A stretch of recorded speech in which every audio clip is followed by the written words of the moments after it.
দেখছিস কাকে? আর তো দুলাভাই কে? দুলাভাই এখনো হয় নাই আপু, হলে তোকে জানাবো। হ্যাঁ তুই না একটু বেশি বুঝিস। ও ওটা তো সারা জীবন ছিল। সত্যি করে বলতো বিয়েটা কার? এই তুমি চোখে কম দেখো, কানে কম শোনো। বড় ছেলে কে? আমি। আমার বিয়ে কিভাবে হবে? আমি কি সিরিয়াল ব্রেক করছি কোনোদিন? তোমার বিয়ে, কংগ্রেচুলেশন। তুমি কি বলতেছোস? আমি গ্রামের খ্যাত মেয়েরে কেমনে বিয়ে করবো? খ্যাত মেয়ে তুমি কি দেখছো? আরে গ্রামের মেয়ে তো খ্যাতি, তাই না? আর তুই তো জানোস ভাই, ঢাকায় তোমার একটা গার্লফ্রেন্ড আছে। কে? ওই যে বডিগার্ড। সাবধান, ওরা কিন্তু তোর ভাবি। হ্যাঁ হ্যাঁ, তো ভাবি তো এখনো হয় নাই। ভাবি হইলে তারপর সম্মান দিব, চিন্তা করুন না ভাই। তুই আমার ছোট ভাই না? হ্যাঁ। আমি তোর বড় ভাই না? হ্যাঁ। এই আমি বড় ভাই, তোর হাত ধরতেছি ভাই। তুই আমার হাত কেন ধরতেছো? তুই আমার একটু বাঁচানো ভাই। কেন ভাই? তুই বাঁচা প্লিজ প্লিজ প্লিজ প্লিজ। তুই এনতে আমার বাঁচা, আমার হেল্প কর ভাই। আবার ধরো এই যে এই পাঞ্জাবির চিঠি। কিসের পাঞ্জাবি?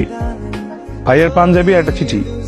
আরে মানে পড়ো না, তোমার জন্য লিখছি, নিজের হাতে মুখে বলতে পারবো না, তাই লিখছে, পড়ো। কি লিখেছে?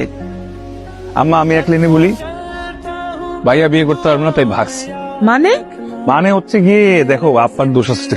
আব্বা জীবন তারা বলছে যে তার বিয়ে আজকে। আব্বা ভাইয়ের সারপ্রাইজ দিতেছে, আর ভাইয়া কি সারপ্রাইজ নিয়ে বিয়ে করবো নাকি? 2023 সালে আর ভাইয়ের একটা গার্লফ্রেন্ড আছে না, পার্টি করে। আমার আরে কাজী বসে নিছে তো, ওর নাকি আর কোথায় একটা বিয়ে আছে। আঙ্কেল জামাই তো যাবে না। আমার থামু, জানবি তো মানে জামাই ভেঙে গেছে। বলছো?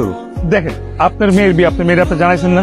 হ্যাঁ, আমার আব্বার দোষ। আব্বা তো জানায় না। এই 2023 সালে একটা ছেলেরা বলি সারপ্রাইজ তোমার বিয়ে, তাহলে মানবে কেউ? সে চলে গেছে, তার মতো করে চলে গেছে। জাপান আরে আমার আব্বা, এখন কি হবে?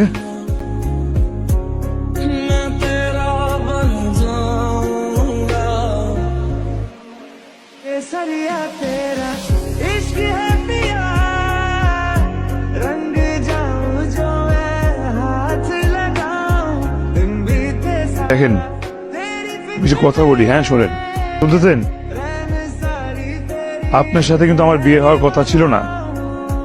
আপনার সাথে আমার বিয়ে একটা অ্যাক্সিডেন্ট। এই অ্যাক্সিডেন্ট ছাড়া কিচ্ছু না। না আমার কোনো ইচ্ছা ছিল, না আপনার ইচ্ছা ছিল। বিয়ে করার কথা ছিল আমার বড় ভাইয়ার। সে একটা গ্রামের খ্যাত মেরে বিয়ে করবে না দেখে বিয়ের কথা শুনে ভাগছে। আর আমার আব্বা কাউকে না পেয়ে আমাকে জোর করে তার পাঞ্জাবি পরে আপনার সঙ্গে বিয়ে করেছে। আমার আপনাকে কেন, আমার আগামী 10 বছর কোনো বিয়ে করার কোনো ইচ্ছা ছিল না। কারণ জানেন, কারণ আমার 9-10টা গার্লফ্রেন্ড আছে। আপনার চেয়ে অনেক সুন্দরী সুন্দরী মেয়ে আমার গার্লফ্রেন্ড।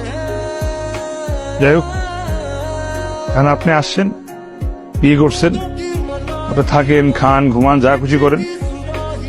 আপনার যখন মনে হবে যে আপনার এখানে থাকা খাওয়া শেষ, চলে যেতে ইচ্ছা করবে, আপনি ডিভোর্স দিয়ে আমাকে চলে যাবেন, কোনো আপত্তি নেই আমার।